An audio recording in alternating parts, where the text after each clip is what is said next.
My brother demanded my $400,000 lake house as his wedding gift because successful siblings should share their wealth. Original post. I never thought I'd be writing one of these posts, but here I am at 2 a.m., staring at my laptop screen while my brother's latest text message glows accusingly on my phone. I'm Marcus, 33M, project manager for one of the largest construction companies in the Midwest. My brother Jake, 29M, is a personal trainer who just got engaged last month. What should be a happy time for our family has turned into something that's keeping me up at night. Let me give you some background. I've been in construction since I was 18, starting as a laborer carrying materials and learning trades from guys who'd been doing it for decades. I worked my way up through foreman positions, got my degree in construction management at night school, and eventually landed my current role managing multi-million-dollar commercial projects. It wasn't easy. 60-hour weeks were standard, and I sacrificed a lot of personal time to get where I am. 3 years ago, I bought a lake house about 90 minutes outside the city. It's nothing extravagant, a modest 3-bedroom cabin on 2 acres with a private dock. But it's mine, bought with money I saved by living in a studio apartment for 5 years and driving a 15-year-old truck. It's my sanctuary where I go to decompress after dealing with contractors, permits, and deadline pressures. Jake took a different path. He played college football, got a degree in exercise science, and became a personal trainer. He's good at what he does and has built a decent client base, but the money isn't great. He's always been more focused on experiences than savings, traveling to music festivals, buying the latest fitness equipment, upgrading his car every few years. I've never judged him for it. We all have different priorities. The problem started at our parents' house during Sunday dinner 3 weeks ago. Jake announced his engagement to Sarah, his girlfriend of 2 years. We were all thrilled, toasting with champagne and talking about wedding plans. Then Jake turned to me with this expectant look. "So, Marcus," he said, cutting into his pot roast, "Sarah and I have been talking, and we think your lake house would be perfect for our wedding. Small, intimate, just family and close friends." I smiled, already mentally calculating dates I could make it available. "Sure, we can definitely work something out. When were you thinking?" "No, you don't understand," Jake said, setting down his fork. "We want to have it there because it would be ours. We're hoping you'll give us the lake house as our wedding gift." The room went silent. Our mother stopped mid-chew. Our father's eyebrows shot up. Sarah looked uncomfortable, studying her plate intently. "Give you the lake house?" I repeated, certain I'd misheard. "Yeah," Jake continued, his voice taking on that defensive edge I recognized from our childhood arguments. "I mean, you're doing really well with your job, and you could easily buy another place. This would give Sarah and me a real start in life. It's what successful older brothers do. They help their younger siblings achieve their dreams." I sat there, stunned. The lake house wasn't just a piece of property to me. It represented years of sacrifice, of choosing work over social events, of saving instead of spending. Every beam and board reminded me of what I'd accomplished. "Jake, that's a huge ask," I managed. "The lake house is worth almost $400,000. "Exactly," he said, as if I'd made his point for him. "And you make what, twice what I make? 3 times? You can afford another one. But Sarah and I will never be able to buy something like that on our own, not with personal training income. Don't you want to see your brother happy?" Our parents tried to mediate, suggesting other wedding gift options, but Jake was fixated. He kept talking about how I'd had advantages he didn't have, how I was naturally better at math and science, how I didn't have the injuries from football that still bothered him, how I'd been lucky to get into construction when the market was good. The dinner ended awkwardly, with Jake barely speaking to me and Sarah apologizing quietly as they left. Since then, I've received a barrage of texts from Jake. They range from emotional appeals, "Remember when we were kids and promised we'd always have each other's backs?" to outright accusations, "You're being selfish with wealth you don't even need." The thing is, part of me feels guilty. I do make good money. My salary is in the low 6 figures, plus bonuses. I could, technically, afford to buy another lake house eventually. But it wouldn't be this lake house, the one I spent weekends renovating with my own hands, where I installed the deck boards one by one, where I finally felt like I'd made it after years of grinding. My work is suffering from the stress. Yesterday, I nearly approved the wrong grade of steel for a major project because I was distracted by another text from Jake. My assistant project manager, Kevin, pulled me aside. "Everything okay, boss? You seem off lately." I gave him a vague answer about family stuff, but the truth is, this situation is eating at me. On job sites, I see the same dynamics play out between contractors all the time. Someone always trying to get more than what's fair, using emotional manipulation instead of honest negotiation. But this is my brother, not some subcontractor trying to squeeze extra change orders through. What makes it worse is that Jake is telling extended family his version of events. I'm getting calls from aunts and cousins, some supportive, others suggesting that family helps family and that I should share my blessings. My Uncle Robert, who owns a plumbing company, called me yesterday and said, "Just because someone shares your blood doesn't mean they're entitled to your sweat," but my Aunt Linda thinks I'm being unnecessarily harsh. I've been over this 1,000 times in my head. Am I being selfish? Is Jake right that successful siblings should lift up the others? Or is this an unreasonable request that crosses boundaries? I work for everything I have, but I also recognize that I've been fortunate in many ways. The construction industry has been good to me, and I've been able to capitalize on opportunities that came my way. Sarah texted me separately yesterday, saying she had no idea Jake was going to ask for the Lakehouse and that she'd be happy with any venue. She seems mortified by the whole situation, but Jake is convinced this is about their future together. He's framed it as me choosing property over family, possessions over relationships. The wedding is supposedly in 8 months. Jake says if I don't give them the Lakehouse, they'll have to settle for a depressing venue they can afford, and everyone will know it's because I wouldn't help. He's even suggested they might not be able to have a wedding at all, though I know Sarah's parents have offered to contribute. I love my brother. Despite our differences, we've been through a lot together. When our grandfather died 5 years ago, we spent a week at his farm, going through his things and sharing memories. Jake was there for me when my ex-fiancée called off our engagement 2 years ago, even though he thought she was wrong for me from the start. We have history, shared experiences, inside jokes that go back decades. But this request feels like it's breaking something between us. Every time I drive up to the Lakehouse now, instead of feeling pride and peace, I feel guilt and resentment. I see the dock I built and wonder if I'm being selfish for wanting to keep it. I sit on the deck I stained and question whether Jake is right about me hoarding resources I don't need. The construction industry has taught me about boundaries, contracts, and the importance of clear expectations. But those lessons seem harder to apply when it's family. On job sites, if someone demanded something unreasonable, I'd point to the contract and stand firm. But there's no contract for brotherhood, no specifications for what one sibling owes another. I keep thinking about something my first foreman told me, "Marcus, in this business, everyone wants something for nothing. Your job is to know the value of what you're building and never let anyone convince you it's worth less than that." But what's the value of family harmony? What's the cost of a brother's resentment? Reddit, am I the asshole for not wanting to give my brother my Lakehouse as a wedding gift? Should successful older siblings help younger ones achieve their dreams, even at significant personal cost? Or is Jake being unreasonable in his expectations? Update 1, 2 weeks later. Thank you all for the responses to my original post. I read every single comment, and they gave me a lot to think about. I wanted to update you on what's happened since then, including a conversation that really shifted my perspective. First, Jake escalated his campaign. He created a shared Pinterest board with Sarah titled Our Lakehouse Wedding and added me to it. It was filled with decoration ideas, lighting arrangements for the dock, and plans for where they'd put a dance floor on my deck. He even had photos of renovations they wanted to do after the wedding, including knocking out a wall to create an open floor plan. The presumption was staggering. The breaking point came last Monday. I was on site at a new medical center we're building when I got a text from Jake, "Marcus, I've been thinking. If you give us the Lakehouse, we could rent it out as an Airbnb when we're not using it. That would help us with income, and we'd let you stay there sometimes for free. It's really a win-win if you think about it." Let me be clear. He was suggesting that after I gave him my $400,000 property, he'd graciously allow me to sometimes stay in the place I built with my own hands.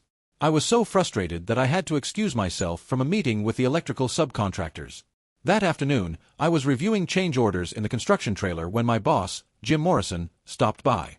Jim's in his late 50s, built his company from the ground up, and has a way of reading people that's almost supernatural. It served him well in an industry full of tough negotiations and complex personalities. "Marcus, you've been off your game for 3 weeks," he said, settling into the chair across from my desk. "Either tell me what's going on or figure it out, because we can't have you distracted when we're juggling 4 major projects." I hesitated, then told him everything. The Lakehouse, Jake's demand, the family pressure, my guilt about being more financially successful. Jim listened without interrupting, occasionally nodding or raising an eyebrow. When I finished, he leaned back and was quiet for a moment. Then he said something that completely reframed the situation for me. "Marcus, do you know why I promoted you to project manager over 3 other candidates who had more experience?" I shook my head. "Because you understand boundaries and the value of saying no." Remember the Riverside Plaza project? The client wanted to add a whole floor without adjusting the timeline or budget. The other PMs would have tried to make it work and failed spectacularly. You said no, explained why it was impossible, and offered realistic alternatives. That's why that project came in on time and under budget.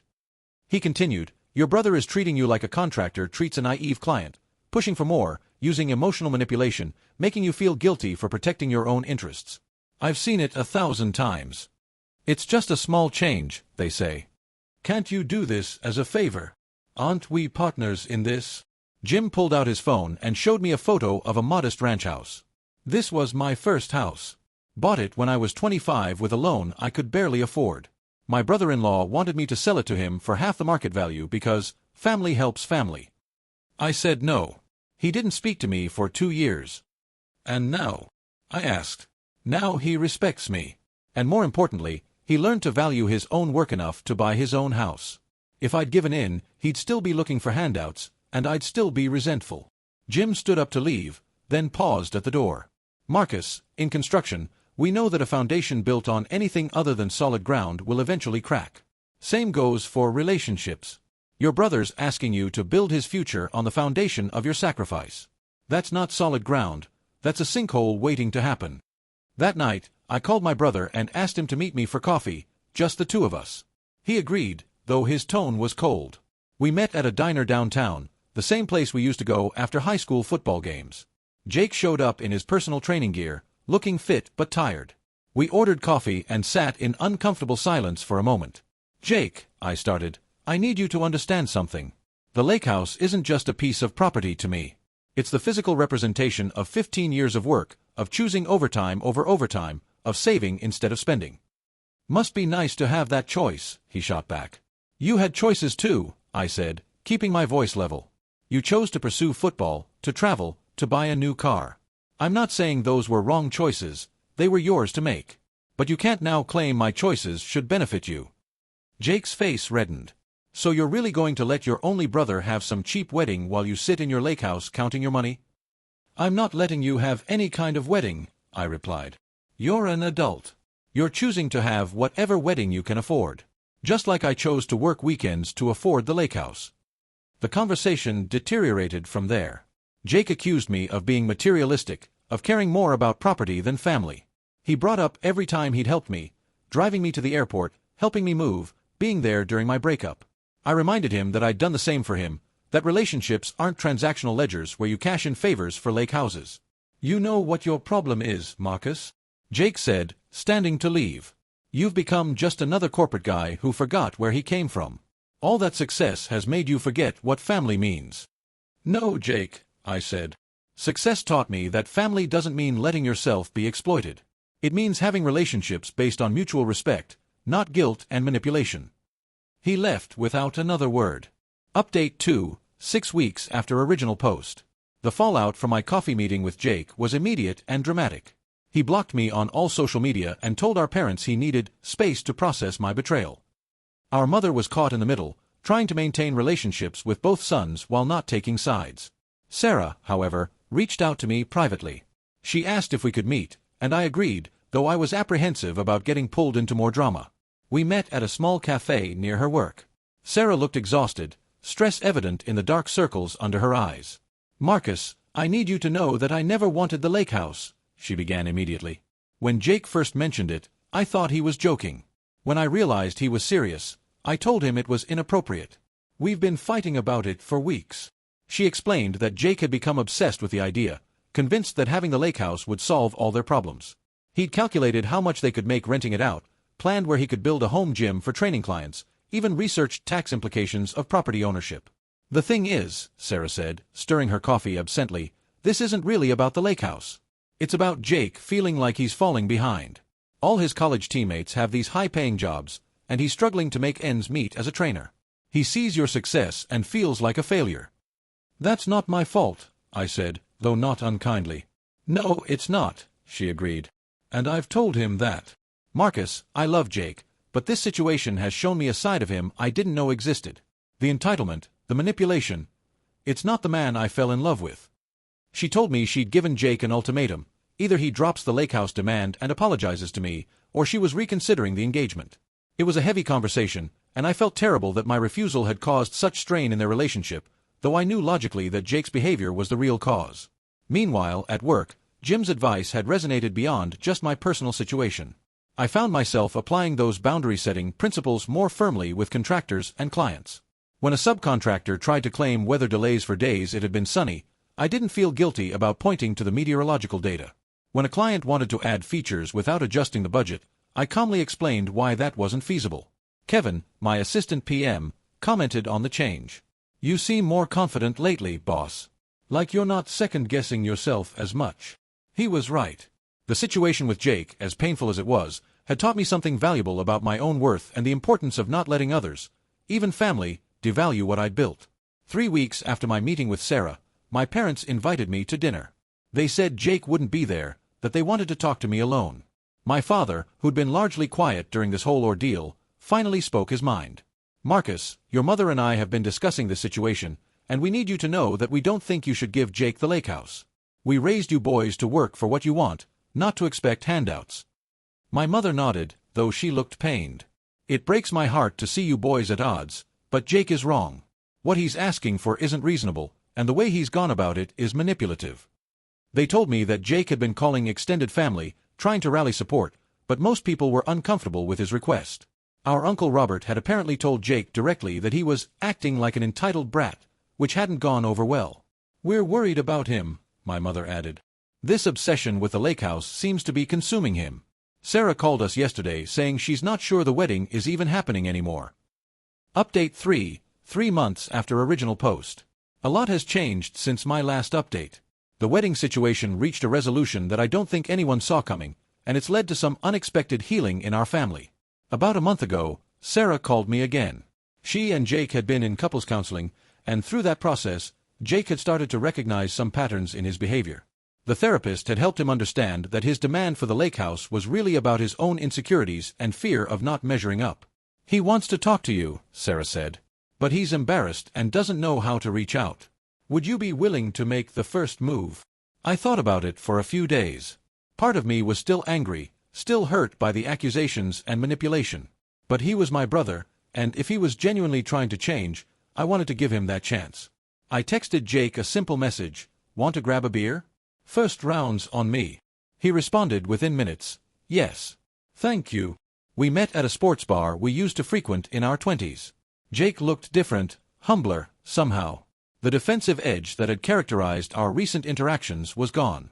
"Marcus," he began, "I owe you an apology. A real one, not one with excuses or justifications." For the next hour, Jake talked about what he'd discovered in therapy. How his injury-ended football career had left him feeling like a failure. How watching his former teammates succeed in corporate jobs while he struggled as a trainer had eaten at him. How he'd convinced himself that the universe, or his successful brother, owed him something to make up for his bad luck. "When I saw your Lakehouse," he said, "I didn't see the work you put into it. I just saw what I didn't have. And instead of being inspired to work for my own success, I got bitter and entitled." He apologized for the manipulation, the family drama, the attempts to guilt me into giving him something I'd earned. He said the therapist had helped him understand that his self-worth couldn't come from what others gave him, but from what he built himself. "Sarah almost left me," he admitted. "And she would have been right too. I turned into someone I don't even recognize. Someone who was willing to destroy his relationship with his brother over property." I asked him about the wedding plans, and he surprised me by laughing. "We found a beautiful state park about an hour away. The rental fee is $500 for the whole day, and it has this amazing grove of oak trees. Sarah's actually more excited about it than she ever was about the Lakehouse idea. It feels more us, outdoorsy, natural, unpretentious." Then Jake said something that really moved me. "I've been thinking about what you said, about building our future on the foundation of your sacrifice. You were right. Sarah and I need to build our own foundation, with our own hands. It might be smaller than what others have, but it'll be ours." I made a decision in that moment. "Jake, I want to offer something. Not the Lakehouse, that was never on the table. But what if I hosted your rehearsal dinner there? We could do a barbecue on the deck, have a bonfire by the water. My gift to you and Sarah." Jake's eyes welled up. "Marcus, that's more than generous. But only if you're sure. I don't want you to feel obligated because of everything that's happened." I'm sure, I said. You're my brother. I want to celebrate your wedding. I just don't want to fund it entirely. He laughed, a genuine laugh like I hadn't heard from him in months. Fair enough. Final update, 4 months later. I'm writing this final update from the deck of my Lakehouse, where Jake and I just finished our monthly fishing trip. Yes, you read that right, monthly fishing trip. But let me back up and tell you how we got here. The rehearsal dinner was perfect. Better than perfect, actually. Jake and Sarah arrived early to help set up, and seeing Jake stringing lights around the deck of the Lakehouse he'd once demanded felt like a full-circle moment. He was careful, respectful, even asking before moving any of my furniture. Sarah pulled me aside during the preparations. Marcus, I want you to know that going through this whole situation, as painful as it was, might have saved our relationship. It forced Jake to confront some things about himself that would have poisoned our marriage eventually. You standing your ground was the wake-up call he needed. The dinner itself was beautiful. Both families came together, the tension of the previous months replaced by genuine joy. Jake gave a toast that night that stayed with me. He said, "I want to thank my brother Marcus for hosting us in his beautiful home, a home he built through years of hard work and sacrifice. It reminds me that the best things in life aren't given, they're earned. Sarah and I are looking forward to earning our future together." The wedding the next day was absolutely lovely. The state park was gorgeous, with golden October light filtering through the oak trees. Jake had been right, it was more them than my Lakehouse ever would have been. During his vows, Jake promised Sarah that he would build their life together board by board, nail by nail, with patience and dedication. After the ceremony, Jake found me at the reception. "You know what the crazy thing is," he said. "I'm prouder of this wedding than I would have been if you'd given us the Lakehouse. We paid for this ourselves. We made the decorations. Sarah's mom made the cake. It's not fancy, but it's ours." That was the moment I knew we were going to be okay. About a month after the wedding, Jake called me with a business proposition, a real one this time. He'd been thinking about expanding his personal training business and wanted my advice on the business planning side. Not money, not handouts, just advice. We started meeting monthly at the Lakehouse to go over his business plans.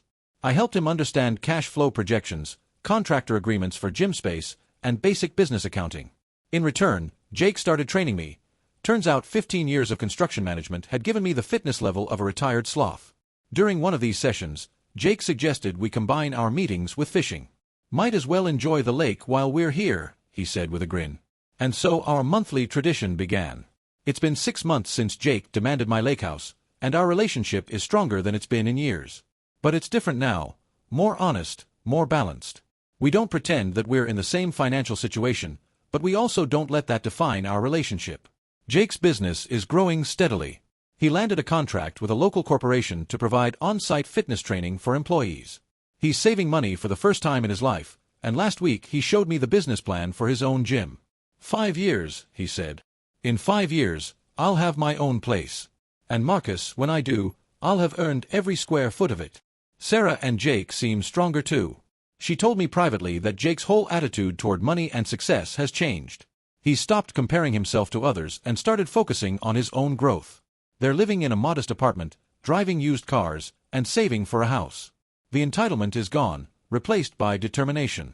As for me, the whole experience taught me valuable lessons about boundaries, family dynamics, and the difference between helping and enabling. At work, I've become better at navigating the complex interpersonal dynamics that come with managing large projects. Jim even commented that I've developed a new level of leadership maturity. Last month, Jake and Sarah announced they're expecting their first child. Jake immediately said, "And before you worry, we're not going to ask you to buy us a bigger house or pay for college. We've got 9 months to figure out our plan." I laughed and told him I'd be happy to help build a nursery, emphasis on help, not fund. Today's fishing trip was particularly meaningful. As we sat in my boat, Jake said, "You know, Marcus, if you'd given me the Lakehouse, we wouldn't have this." "What do you mean?" I asked. "I mean this, us, as equals. As brothers who respect each other. I would have always been the younger brother who needed rescuing, and you would have resented me for it. Instead, I'm building my own life, and we can just be brothers who go fishing." He was right. By maintaining my boundaries, I hadn't just protected my own interests, I'd protected our relationship from becoming permanently unbalanced. The resentment I would have felt giving up my Lakehouse would have poisoned every family gathering, every conversation. And Jake would have never experienced the pride of building something himself. As I write this, Jake just texted our family group chat, another successful fishing trip with Marcus at his lake house. Caught 3 bass and 1 business idea. Best brother landlord ever. Face with tears of joy. My mom responded, so glad you boys worked things out. We did more than work things out. We rebuilt our relationship on a foundation of mutual respect rather than one-sided giving. Jake learned that being family doesn't mean being entitled to someone else's success. I learned that sometimes the most loving thing you can do is say no. The lake house remains mine, but it's become something more than just my retreat. It's where Jake and I reconnect each month, where we celebrated his wedding rehearsal, where his child will learn to fish. It's not his property, but it's part of his story, and that's exactly as it should be. To those who messaged me asking for updates, thank you for your support during a difficult time. Your perspectives help me see that protecting boundaries isn't selfish, it's necessary for healthy relationships. And sometimes, the best gift you can give someone isn't what they're asking for, but the opportunity to earn it themselves. The construction industry taught me that the strongest structures are built on solid foundations with clear boundaries and proper support systems. Turns out, the same is true for families. Jake and I had to demolish some old patterns and rebuild from scratch. But what we built is stronger, more balanced, and designed to last. Next month, we're planning to take our dad fishing with us. Jake's already bought him a new tackle box, with his own money, earned from his growing business. And I'll provide the boat and the lake house. 2 brothers, contributing what they can, building new traditions on the foundation of mutual respect. That's what family really means.